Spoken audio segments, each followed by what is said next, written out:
The air was brisk that morning, with a faint smell of coffee drifting from the station cafe. Commuters hurried past in their coats, luggage wheels clicking against the tiled floor, eyes fixed on their phones or the departure board. I had taken this train station route 100 times before. It was routine, cold, efficient, and predictable. Until I saw her. She sat against the pillar, legs drawn close, a paper cup clutched between weathered hands. Her hair was hidden under a thin, gray scarf, and her shoulders curved forward like someone who'd been protecting herself from the world for far too long. Most people didn't notice her. Those who did noticed only enough to avoid eye contact. I almost walked past, too. Almost. Because I knew her. Not in the "we met last week" way. Not even in the "we were once friends" way. I knew her because years ago, she had been part of my life in a way that mattered. Her name was Allison. Back in college, she was the kind of person who could fill an empty room with warmth. We met in our sophomore year, two strangers paired up for a group project in American literature. I was the quiet one, buried in books. She was the light, funny, spontaneous, always carrying a sketchbook in which she doodled during lectures. I remember the first time we talked outside class. She had seen me sitting alone under a tree, reading To Kill a Mockingbird. Without asking, she sat beside me, peered over my shoulder, and said, "Atticus Finch, now there's a man the world needs more of." We talked for hours that day. It felt natural, like we'd known each other for years. Over the next 2 years, Allison and I became inseparable. Study sessions turned into coffee runs turned into late-night walks, and late-night walks turned into moments I didn't know how to name.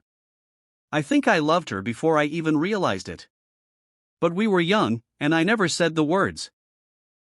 After graduation, life happened.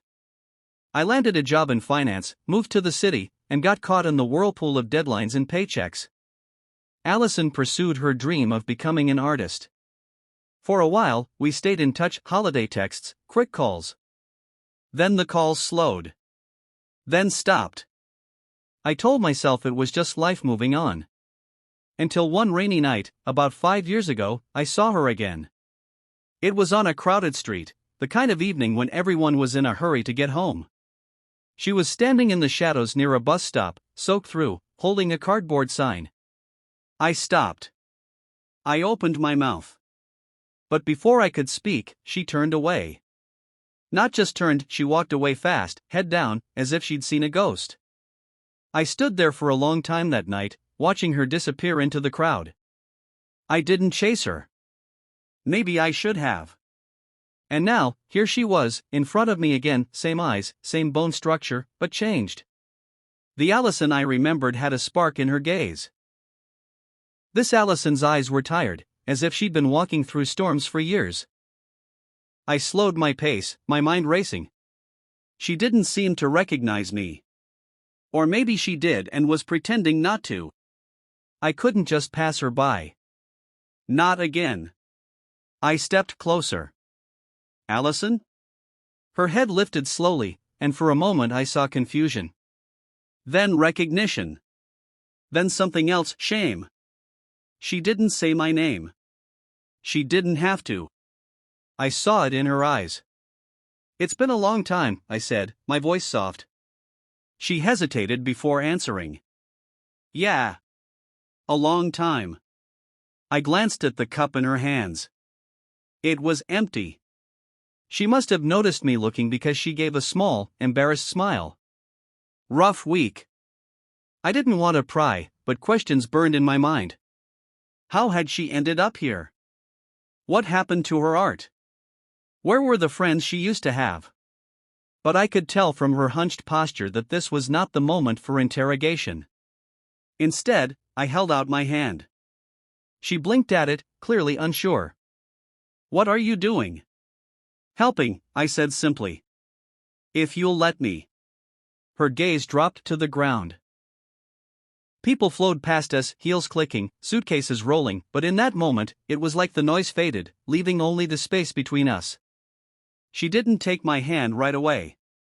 In fact, she seemed ready to refuse. And then something shifted. Maybe it was the way I didn't pull my hand back. Maybe it was the fact that I was looking at her the same way I used to, before life wore us down. Slowly, tentatively, she reached up and placed her cold fingers in mine. I helped her to her feet.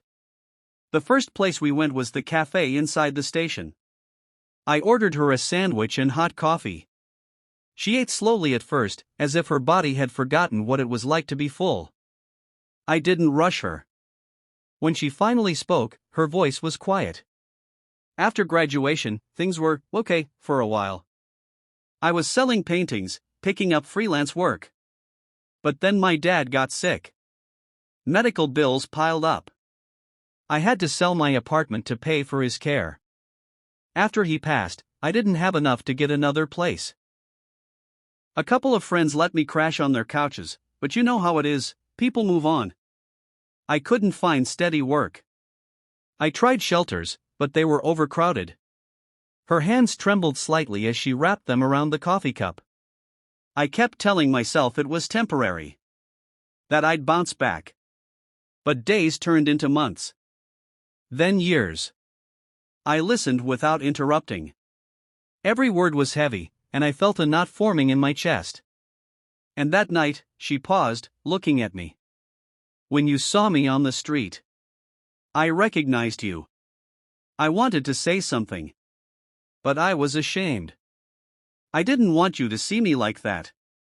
So I walked away. I reached across the table and covered her hand with mine. You could have told me. I would have helped.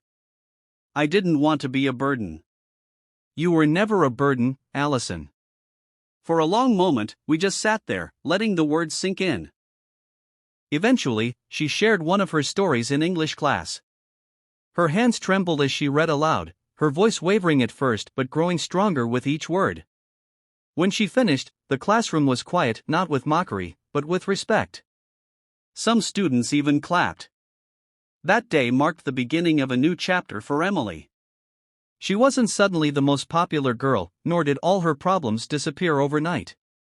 But she had found her voice, and with it, a growing belief that she deserved to be heard.